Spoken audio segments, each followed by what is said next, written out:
watching Republic Voice, your channel, your voice.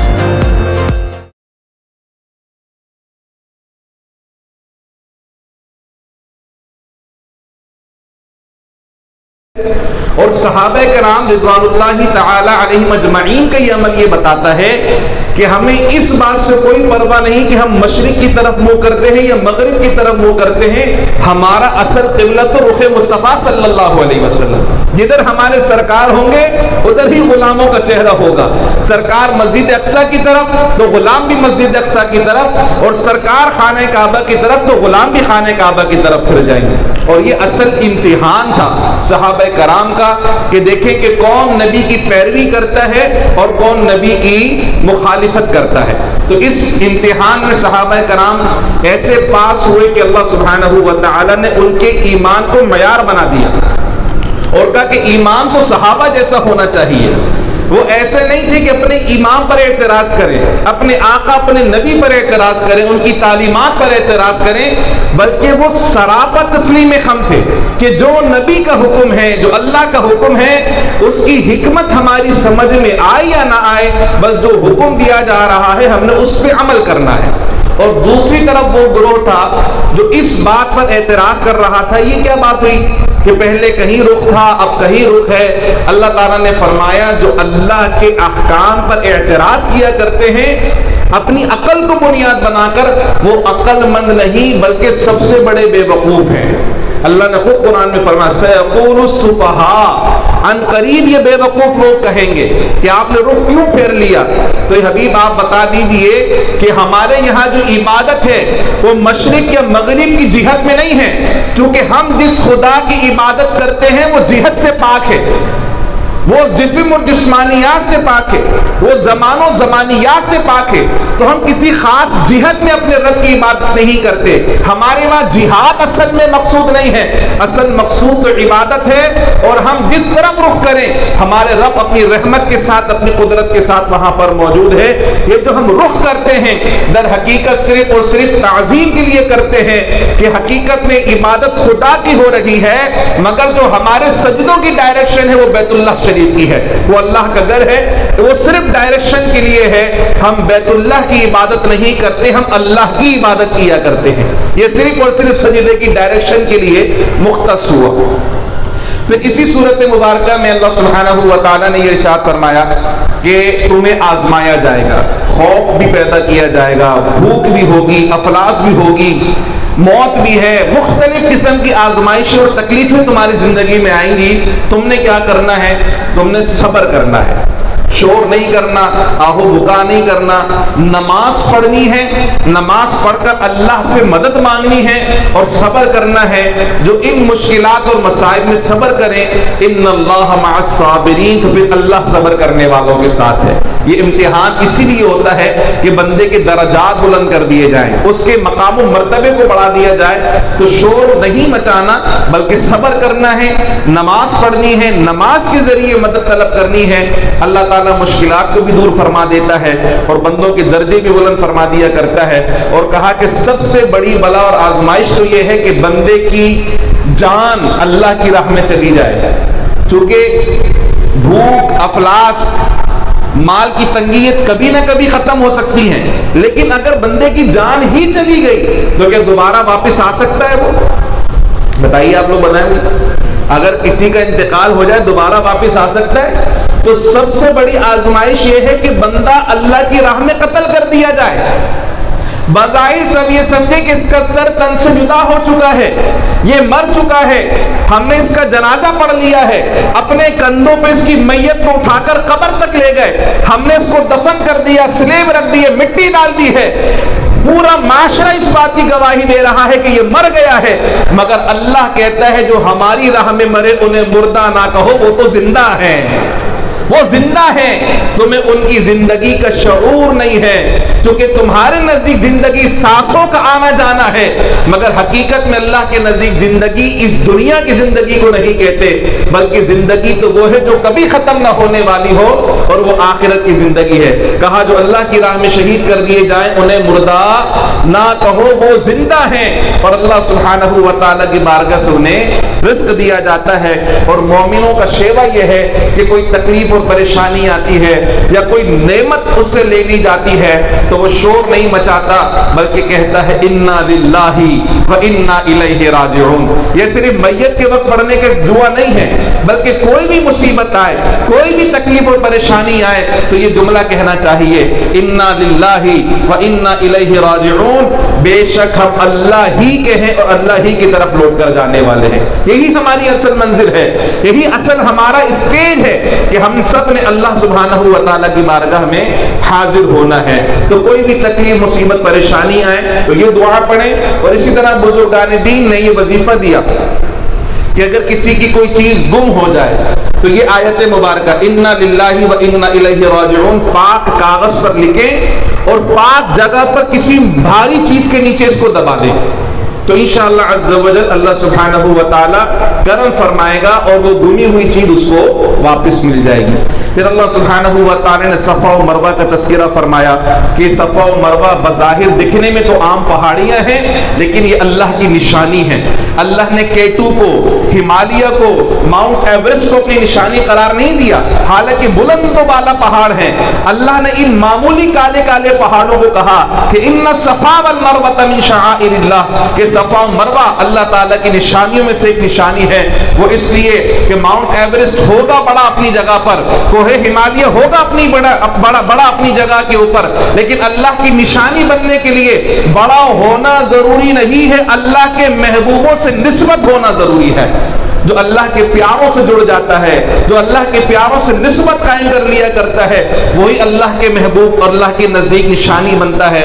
کہا صفا و مروہ پہ چونکہ اماں ہاجرہ دوڑی تھی، ان کے دوڑنے کی برکت سے، اللہ کی محبوب بندی کے قدموں کی برکت سے اللہ سبحانہ و تعالی نے ان پہاڑوں کو اپنی نشانی بنا لیا ہے، اور اللہ کو یہ دوڑنا اتنا پسند آیا کہ قیامت تک وہ مسلمان جو عمرے اور حج کی ادائیگی کے لیے جائیں گے، خواہ وہ مرد ہو یا عورت، سب کے لیے صفا و مروہ کی سعی کرنا واجب قرار دے دیا گیا ہے کہ وہ عبادت کی نیت سے وہ نہیں دوڑی تھی، مگر جو تم دوڑو گے اماں ہاجرہ کے قدموں کے نشانوں پر، تمہارا دوڑنا تمہارے لیے عبادت بنا دیا گیا ہے۔ تو اللہ کے محبوبوں سے نسبت ہو تو اللہ سبحانہ و تعالیٰ کی بارگاہ میں اس چیز کا مقام و مرتبہ بڑھا دیا جاتا ہے۔ پھر اللہ سبحانہ و تعالیٰ نے روزوں کی فرضیت کا بھی ذکر فرمایا۔ اللہ سبحانہ و تعالیٰ نے حکم قصاص کا ذکر فرمایا کہ کتب علیکم القصاص فی القتل، اگر کسی کو ناحق قتل کر دیا جائے تو بدلے میں قاتل کو بھی اسی طرح قتل کیا جائے۔ اللہ تعالیٰ نے فرمایا کہ بظاہر تو ایسا لگتا ہے کہ مزید خون بہایا جا رہا ہے، لیکن اس حکم کے پیچھے حکمت یہ ہے کہ وَلَكُمْ فِي الْقِصَاصِ حَيَاتٌ یا أُولِي الْأَلْبَابِ، اے عقل والوں اس قصاص کے حکم میں تمہارے لیے زندگی ہے۔ لیکن جب تک شریعت کے احکامات پر عمل ہوتا رہا اور شرعی سزائیں نافذ ہوتی رہیں تو معاشرے میں کرائم ریٹ بہت کم تھا، اور قتل کرنے والے کو جب یہ پتا تھا کہ مجھے بھی قتل کر دیا جائے گا تو کوئی کسی کو ناحق قتل نہیں کرتا تھا۔ لیکن جب سے دنیا کے اہل دانش نے اپنی دانست میں یہ سمجھا کہ سزائے موت خود ایک جرم ہے اور سزائے موت ایک ظالمانہ قدم ہے، اور دنیا سے سزائے موت کا خاتمہ کر دیا جائے، تو آپ دیکھ سکتے ہیں، آپ ریسرچ کریں اس بات پر کہ جب قاتلوں کو پھانسی دی جاتی تھی قتل کا ریشو کم تھا، اور جب سزائے موت پر عمل درآمد بند ہو گیا تو دنیا میں قتل کا ریشو بڑھتا چلا گیا، کیونکہ مجرم کو پتا ہے کہ مجھے سزا میں قتل نہیں کیا جائے گا، بلکہ مجھے جیل میں رکھ کر مفت کی روٹیاں کھلائی جائیں گی، آرام سے سکون کی زندگی گزاروں گا میں تو وہاں جا کر۔ اللہ تعالیٰ نے فرمایا کہ اگر قاتل کو قصاص میں قتل کیا جائے تو یہ ظلم نہیں ہے بلکہ یہ عدل اور انصاف ہے، اور اس سے معاشرے میں کیا ہوگا؟ معاشرے سے قتل و غارت گری کا خاتمہ ہو جائے گا۔ پھر اللہ سبحانہ و تعالیٰ نے ماہ رمضان کے روزوں میں جہاں فرضیت قرار دی وہیں ایک رخصت بھی دی کہ اگر کوئی مریض ہے، روزہ رکھنے کی طاقت نہیں رکھتا، کوئی حالت سفر میں ہے، تو ان کو اللہ سبحانہ و تعالیٰ نے رخصت عطا فرمائی کہ وہ ان روزوں کی قضا کر لیں گے۔ معاف پھر بھی نہیں ہے کہ چھوڑ دیے، نہیں، بلکہ روزوں کی قضا ہوگی، اور ماہ رمضان گزرنے کے بعد وہ جو روزے چھوٹے تھے ان روزوں کو بعد میں رکھا جائے گا۔ پھر فدیے کا بھی ذکر آ گیا، کوئی ایسا شخص جو دائمی بیمار ہو اور جس کی ٹھیک ہونے کی کوئی امید نہ ہو، ایسے شخص ایک روزے کا فدیہ ایک صدقہ فطر ادا کرے۔ ایک روزے کا فدیہ ایک صدقہ فطر، اس سال جو صدقہ فطر ہے وہ 140 روپے فی شخص، اسی طرح صدقہ فدیہ جو ہوگا ایک روزے کا وہ بھی 140 روپے ہوگا۔ تو جتنے روزے چھوڑے اس حساب سے یہ کاؤنٹ کر لیا جائے اور یہ فدیہ ادا کر دیا جائے، تو اللہ تعالیٰ کی بارگاہ سے کبھی امید ہے کہ جو اس روزہ چھوڑنے کا وبال تھا اللہ سبحانہ و تعالیٰ اس سے اپنی رحمت سے خلاصی عطا فرمائے گا۔ پھر یہ جو چاند چھوٹا اور بڑا ہوتا ہے اس کے متعلق اللہ سبحانہ و تعالیٰ نے ارشاد فرمایا کہ پہلے کے لوگ تو صرف اس کو چھوٹا بڑا ہونا ایک عجوبہ سمجھتے تھے، اللہ نے فرمایا چھوٹا بڑا ہونا حکمت ہے کہ اس سے وقت کا تعین کیا جا سکتا ہے، اس سے تاریخوں کا تعین کیا جا سکتا ہے، اور اسلامی شریعت کے اندر جتنے احکامات ہیں وہ اس قمری کیلنڈر یعنی چاند دکھنے سے اس کا آغاز ہوتا ہے اور چاند کے اوپر ہی اس کا اختتام ہوا کرتا ہے۔ کہا اس سے روزوں کا حساب لگایا جا سکتا ہے، اس سے حج کا حساب لگایا جا سکتا ہے، اس سے عدت کا حساب لگایا جا سکتا ہے، اس سے زکوٰۃ کے نصاب کا حساب لگایا جا سکتا ہے۔ تو یہ چاند چھوٹا اور بڑا ہونا اللہ تعالیٰ کی بہت بڑی نشانی ہے۔ پھر دعا مانگنے کا سلیقہ سکھایا کہ صرف دنیا نہیں مانگا کرو، صرف دنیا کی نعمتیں نہیں مانگا کرو پروردگار سے، کیونکہ جو دنیا مانگتا ہے اس کو صرف دنیا ہی ملتی ہے، پھر آخرت میں اس کا کوئی حصہ نہیں ہوتا۔ کہا مومن کی تو شان یہ ہے کہ وہ اللہ کی بارگاہ میں یوں دعا کرتا ہے، ربنا آتنا فی الدنیا حسنہ وفی الآخرۃ حسنہ وقنا عذاب النار۔ اے میرے مولا مجھے دنیا کے اندر بھی بھلائی عطا فرما اور آخرت کے اندر بھی بھلائی عطا فرما۔ مومن کی شان یہ ہے کہ وہ اس گھر کا بھی خیال کرتا ہے، اس گھر کا بھی خیال کرتا ہے، کیونکہ مومن کو پتا ہے کہ میرا یہ حقیقی گھر نہیں ہے، یہ دائمی گھر نہیں ہے، دائمی گھر تو آخرت ہے، یہ تو عارضی اور فانی گھر ہے، لیکن یہاں بھی زندگی گزارنی ہے تو اللہ آزمائشوں سے بچائے اور عافیت کا معاملہ فرمائے۔ پھر یہ بھی فرمایا کہ جو اسلام ہے اس میں بندے کی مرضی نہیں چلتی کہ جو چیز پسند آئے اس پہ عمل کروں گا اور جو حکم پسند نہیں آیا اس پہ عمل نہیں کروں گا۔ کہا بندے کا کوئی اختیار نہیں ہے، یا ایھا الذین آمنوا ادخلوا فی السلم کافہ، اے ایمان والوں ایمان میں اسلام میں پورے کے پورے داخل ہو جاؤ، پورے کے پورے داخل ہو جاؤ، یعنی اس کے ہر حکم کو دل و جان سے قبول کرو اور جو تم پر لاگو ہوتا ہے اس کو خوش دلی کے ساتھ اس کے اوپر عمل کرو، شیطان کی پیروی نہ کرو کہ جو اچھا لگے وہ لے لو اور جو دل نہیں چاہے اس کو ادا نہ کرو، یہ شیطان کا طریقہ ہے، رحمان کے بندوں کا طریقہ نہیں ہے۔ پھر اسی سورت مبارکہ میں اسی سپارے میں اللہ سبحانہ و تعالیٰ نے یہ بھی بتایا کہ یہ کہہ دیے نا کہ میں مسلمان ہو گیا، میں مومن ہو گیا اور بس جنتی ہو جاؤں گا، کہا نہیں، اللہ تعالیٰ سچ اور جھوٹ کو جانچتا ہے اور لوگوں پہ ظاہر کرتا ہے، حق اور باطل، سچ اور جھوٹ یہ لوگوں پہ واضح کیے جاتے ہیں، کس طریقے سے؟ آزمائش کی جاتی ہے، ابتلا کی جاتی ہے، مختلف قسم کے امتحانات سے گزارا جاتا ہے۔ جب امتحان میں گزارا جاتا ہے جو پکا مومن ہوتا ہے وہ ایمان پہ قائم رہتا ہے، اور جو کسی خاص مادی فائدے کے لیے مسلمان ہوا تھا وہ الٹے پیروں بھاگ جاتا ہے، اس سے حق تلفی نہیں ہوتی، یعنی ہر بندہ بولے کہ میں مسلمان ہوں تو سب کے سب جنت میں چلے جائیں گے، پھر تو جو منافق ہیں وہ بھی جنت میں چلے جائیں گے۔ تو مومن اور منافق میں پہچان کیسے ہوگی؟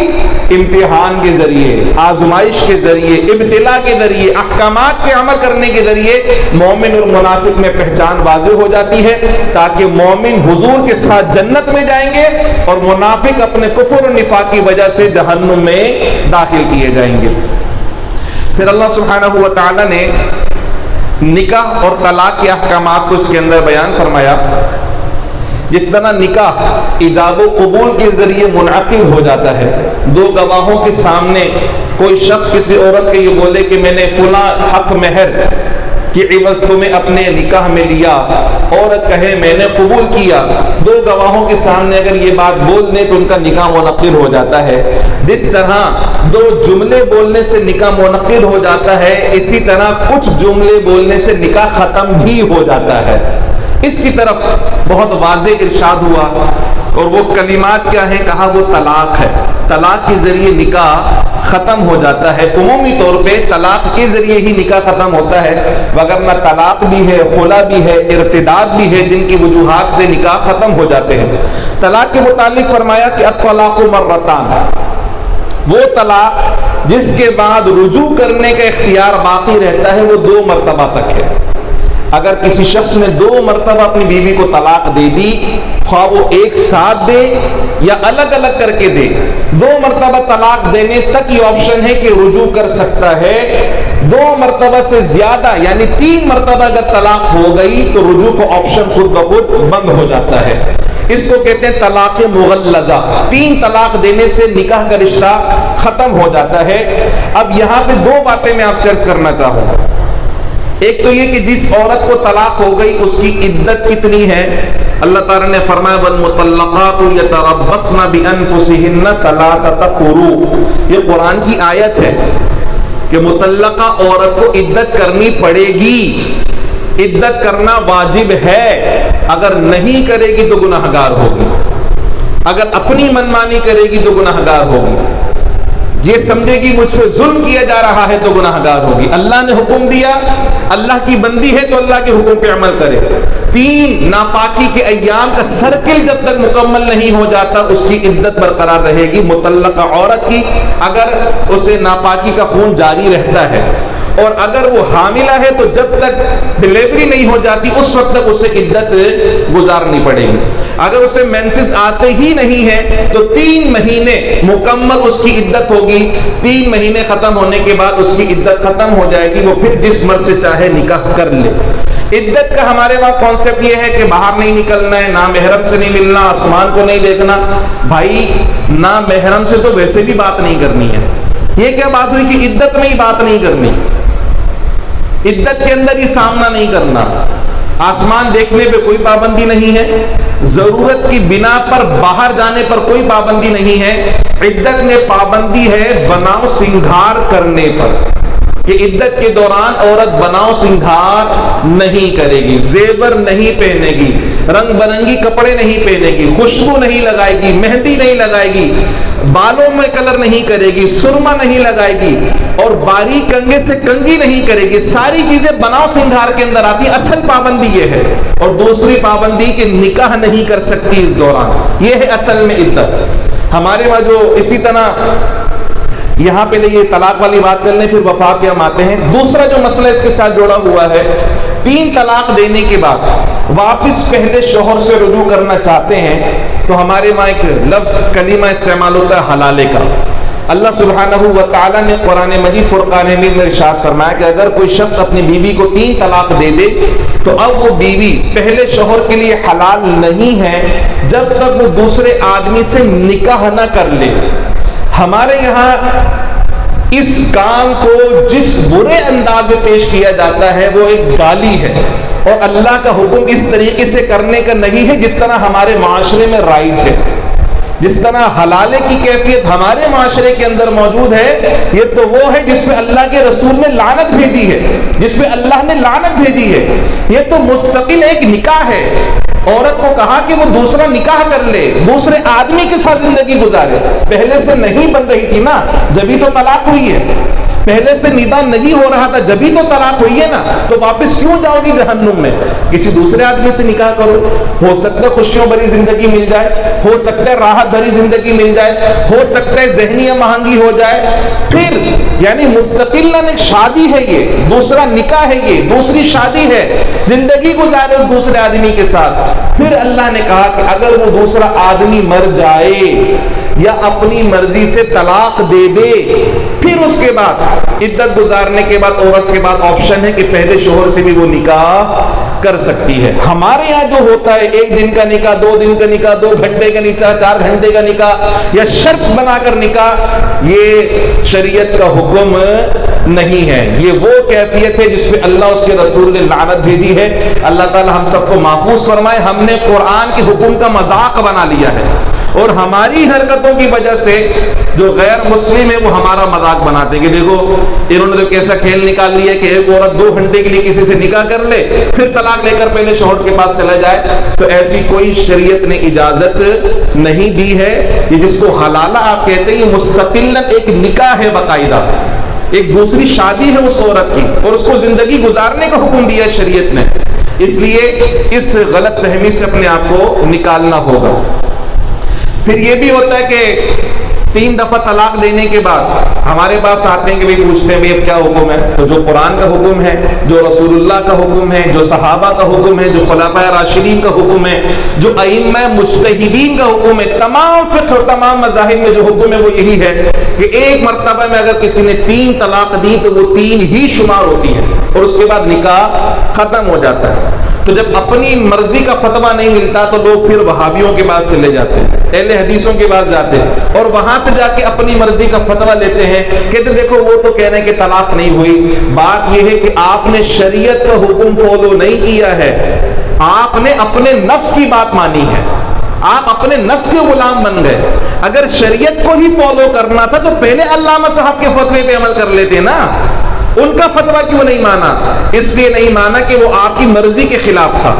تو اس کا مطلب یہ کہ آپ قرآن پہ اور اللہ کے حکم پہ عمل نہیں کرنا چاہ رہے, آپ اپنے نفس کے مطابق عمل کرنا چاہ رہے ہیں. وہ لوگ جو اپنی مرضی اور اپنی دانش میں اس طرح کی حرکتیں کرتے ہیں وہ ساری زندگی حرام کاری کرتے ہیں. ان کی جتنی اولادیں ہوتی ہیں وہ ثابت النسب نہیں ہوتی اور انہیں اللہ کی بارگاہ میں اس کا جواب دینا پڑے گا. خدا کے واسطے اپنے حال پہ رحم کھائیں. اللہ نے اگر پکڑ کر لی نا تو اس کی پکڑ سے بچانے والا کوئی نہیں ہے. ایسے کتنے لوگ, کتنے کیسز ہمارے سامنے ہیں, کوئی بعد میں پنپ نہیں سکا, 1-2 سال تو کسی نے گزار لیے لیکن ان کا خاتمہ اچھا نہیں ہوا, ان کی زندگی کے آخری ایام اچھے نہیں گزرے جنہوں نے اللہ کے حکم کی خلاف ورزی کی. پھر طلاق کی عدت کے بعد وفات کی عدت کا بیان ہوا. اگر کسی خاتون کے شوہر کا انتقال ہو جائے تو ان کی عدت 4 ماہ 10 دن, 4 مہینے 10 دن ان کی عدت ہے. اور یہ عدت بھی اللہ نے قرآن کے اندر بیان کی ہے. اگر کوئی پوری نہیں کرتا تو وہ گناہ گار ہے. عدت کرنا واجب ہے. اس دوران خاتون بناؤ سنگھار نہیں کرے گی اور اس دوران کسی دوسرے آدمی سے نکاح کرنے کی اجازت نہیں ہے. یہاں جو بات میں آپ کو بتانا چاہ رہا تھا وہ یہ کہ جب عدت مکمل ہوتی تو لوگ فون کر کے پوچھتے ہیں کہ عدت ختم ہو رہی تو کیا کرنا ہے. ایک صاحب نے فون کر کے کہا کہ وہ ہماری امی کی عدت ختم ہو رہی ہے تو ہمارے خاندان کے بڑے بوڑھے بولنے کہ امی مسجد جا کر 2 رکعت نفل پڑھے گی پھر ان کی عدت ختم ہوگی. کسی کے وہاں کچھ, کسی کے یہاں کچھ. عدت کیسے ختم ہوگی؟ یعنی عدت ختم ہونے پہ کوئی رسم ہونی چاہیے. شریعت نے کوئی معیار مقرر نہیں کیا. عدت کا مطلب مدت ختم, مغرب میں مدت ختم. اس کا اظہار کیسے ہوگا؟ وہ جو پابندیاں عدت کے دوران تھی نا, ان پابندیوں کے ختم ہونے پر ان پابندیوں کو اپلائی کر لیا جائے. جیسے خوشبو لگانا منع تھا, خوشبو لگا لے, اس کا مطلب عدت ختم. مہندی لگانا منع تھا, مہندی لگا لے. چوڑیاں پہننا منع تھا, چوڑیاں پہن لیں. رنگ برنگی کپڑے پہننے منع تھا, رنگ برنگی کپڑے پہن لیں. کوئی خاص رسم شریعت نے مقرر نہیں کی ہے. عدت وفات میں نہیں فاتحہ دلے گی, نیاز دلے گی, جوڑا جائے گا, یوں جائے گا, پھر عدت ختم ہوگی, ایسا کوئی تصور شریعت میں نہیں ہے. بس یہ 4 ماہ 10 دن کی جو پابندیاں شریعت نے لگائی ہیں اس کو فالو کرنا ہے. جیسے وہ 4 ماہ 10 دن مکمل ہو گئے وہ پابندیوں سے آزاد ہے, اب نکاح بھی کر سکتی ہے اور بناؤ سنگار بھی کر سکتی ہے. بس یہ شریعت کا مزاج ہے. باقی جو کچھ ہے وہ ہماری اپنی پیدا کردہ چیزیں ہیں. اللہ پاک ہم سب کو ان گمراہی والی باتوں سے محفوظ فرمائے اور جو قرآن و سنت کا صحیح فہم اور طریقہ ہے اللہ پاک ہم سب کو اس پہ عمل کرنے کی توفیق عطا فرمائے. آمین. وما علیہ الا البلاغ المبین. الحمدللہ رب العالمین. والصلاة والسلام على سيد الأنبياء والمرسلين اللهم ربنا آتنا في الدنيا حسنة وفي الآخرة حسنة وقنا عذاب النار وأدخلنا الجنة مع الأبرار يا عزيز يا غفار إن الله وملائكته يصلون على النبي يا أيها الذين آمنوا صلوا عليه وسلموا تسليما اللهم صل على سيدنا ومولانا محمد وعلى آله وأصحابه سيدنا ومولانا محمد وبارك وسلم سبحان ربك رب العزة عما يصفون وسلام على المرسلين والحمد لله رب العالمين آمين بحق لا إله إلا الله محمد رسول الله. Now watching Republic Voice, your channel, your voice.